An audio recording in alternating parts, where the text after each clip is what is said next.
जय श्री राधे कृष्ण। आप सभी का हमारे YouTube चैनल पे बहुत बहुत स्वागत है। आइए जानते हैं माघ मास के कृष्ण पक्ष में पड़ने वाली चतुर्थी संकष्टी चतुर्थी के व्रत, पूजन, शुभ मुहूर्त, महत्व के बारे में। माघ मास में पड़ने वाली चतुर्थी तिथि को इसे तिलकुटा चतुर्थी, लंबोदर संकष्टी चतुर्थी, तिल चौठ चतुर्थी या माघी चतुर्थी के नाम से जाना जाता है। इस व्रत को महिलाएं अपने पुत्र की दीर्घायु के लिए, लंबी कामना के लिए तथा सभी प्रकार के सुख और समृद्धि की प्राप्ति के लिए इस व्रत को रखती है। माघ मास के चतुर्थी तिथि का बड़ा ही विशेष महत्व माना गया है। यह बड़ी चतुर्थी के नाम से इसे जाना जाता है। इस दिन भगवान लंबोदर भगवान विनायक का पूजन किया जाता है, साथ में माता दुर्गा का पूजन किया जाता है, चौठ माता का पूजन किया जाता है। यह सभी प्रकार के सुख और समृद्धि को प्रदान करने वाला तथा सभी प्रकार के पापों को नष्ट करने वाला है। भगवान गणेश सभी प्रकार के विघ्नों को हरने वाले हैं और अपने भक्तों की सभी इच्छाओं को पूर्ण करने वाले हैं। किसी भी शुभ कार्य या मंगल कार्य में सबसे पहले भगवान गणेश का पूजन किया जाता है। हर माह के कृष्ण पक्ष में पड़ने वाली चतुर्थी को संकष्टी चतुर्थी के नाम से जाना जाता है और हर माह के शुक्ल पक्ष में पड़ने वाली चतुर्थी तिथि को विनायक गणेश चतुर्थी के नाम से जाना जाता है। हर चतुर्थी का अपना अपना विशेष महत्व होता है, लेकिन माघ माह के कृष्ण पक्ष में पड़ने वाली चतुर्थी तिथि का बड़ा ही विशेष महत्व होता है।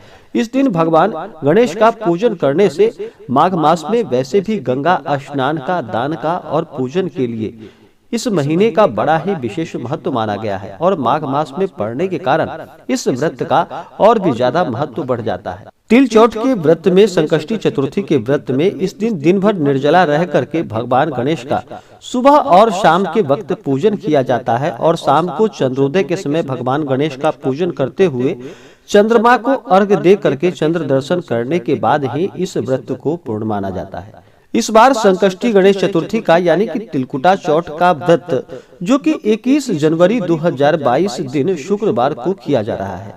चतुर्थी तिथि के चंद्रोदय व्यापनी में ही इस व्रत को किया जाता है। तो चतुर्थी तिथि प्रारंभ समय 21 जनवरी 2022 दिन शुक्रवार सुबह 8:54 और चतुर्थी तिथि की समाप्ति होगी 22 जनवरी 2022 दिन शनिवार सुबह 9:15। इस दिन चंद्रोदय रात्रि 9 बजे चंद्रोदय होगा और चंद्रास्त अगले दिन जाकर के सुबह 8:56। तो चंद्रोदय व्यापनी जो हमें प्राप्त हो रहा है चतुर्थी तिथि वो 21 जनवरी 2022 दिन शुक्रवार को प्राप्त हो रहा है। तो शुक्रवार 21 जनवरी को इस व्रत को रखा जाएगा और चंद्र दर्शन करते हुए रात्रि में इस व्रत को फिर पूर्ण करना चाहिए। इसके बाद ही मीठा भोजन ग्रहण करना चाहिए। जो भी चतुर्थी का व्रत करते हैं, तिल चौठ का व्रत करते हैं, उन्हें चाहिए कि इस दिन सुबह ब्रह्म मुहूर्त में उठ करके नित्य क्रियाओं से निवृत्त हो करके गंगा नदी में या घर के नहाने के जल में थोड़ा सा गंगा जल मिला करके स्नान करना चाहिए, शुद्ध वस्त्र धारण करना चाहिए और फिर व्रत का संकल्प लेना चाहिए कि हे भगवान गणेश, हे विघ्न विनाशक, आज मैं आपके संकष्टी चतुर्थी तिलकुटा चौथ का व्रत करने जा रहा हूँ या करने जा रही हूँ। इस प्रकार से भगवान से प्रार्थना करनी चाहिए। आपके मन में जो भी इच्छा हो, जो भी कामना हो, वह प्रभु से कहनी चाहिए और दिन भर व्रत उपवास रहते हुए सबसे पहले तो भगवान का एक समय सवेरे पूजन करे और फिर शाम को जब चंद्रोदय हो तो उस समय भगवान का पूजन करे। उसके बाद ही चंद्रदेव को अर्घ्य प्रदान करे, उन्हें धूप दीप दिखाए तो लाभकारी होता है। इस दिन भगवान गणेश का पूजन के लिए एक अच्छा सा जगह ले, उस जगह को अच्छे से पवित्र करके वहाँ पे एक चौकी लगाए। चौकी पे लाल कपड़ा बिछा करके वहाँ पे भगवान गणेश का फोटो या प्रतिमा रख करके पूजन करे और कलश स्थापन करते हैं तो कलश स्थापित करे। सबसे पहले किसी भी कार्य में भगवान गणेश का पूजन किया जाता है तो भगवान गणेश का पूजन कर ले। उसके बाद कलशाधिष्ठात्री देवता यानी कि कलश का पूजन करे। उसके बाद फिर दिन में पूजन होने पर सूर्यादि पंच देवता का पूजन करना चाहिए। रात्रि में पूजन होने पर गणपति आदि पंच देवता का पूजन करना चाहिए। उसके बाद नवग्रह इंद्रादि 10 दिक्पाल देवता का पूजन करना चाहिए। देवी दुर्गा का पूजन करना चाहिए। उसके बाद फिर भगवान गणेश का पूजन करना चाहिए।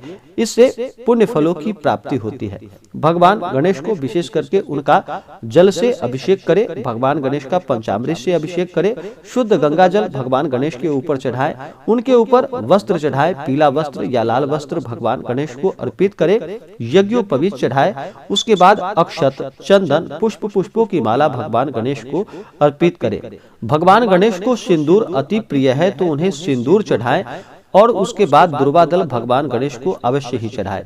भगवान गणेश के पूजन में तुलसी दल का प्रयोग नहीं करना चाहिए। भगवान गणेश के खास करके पूजन में उनको भोग भी लगाना हो तो तुलसी की जगह उन्हें दुर्वा दल लगा करके उसके बाद ही भोग लगाना चाहिए।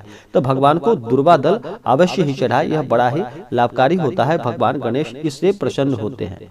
उसके बाद भगवान को धूप और दीप दिखाएं। अनेक प्रकार का नैवेद्य अपने श्रद्धा और सामर्थ्य के अनुसार भगवान गणेश को अर्पित करे। भगवान गणेश को 10 लड्डू का भोग लगाए। उसके बाद द्रव्य और दक्षिणा चढ़ाए। पुंगी फल, तांबूल भगवान गणेश को अर्पित करे। पुंगी फल जो कि सुपारी को पुंगी फल कहा जाता है, तांबूल यानी कि पान पत्र भगवान गणेश को अर्पित करे। उसके बाद फिर तिल चौथ यानी कि संकष्टी चतुर्थी व्रत का कथा श्रवण करे। इसके बाद भगवान की आरती करे और उसके बाद फिर चंद्रमा को अर्घ्य दे। कच्चे दूध का अर्घ्य चंद्रदेव को प्रदान करना चाहिए।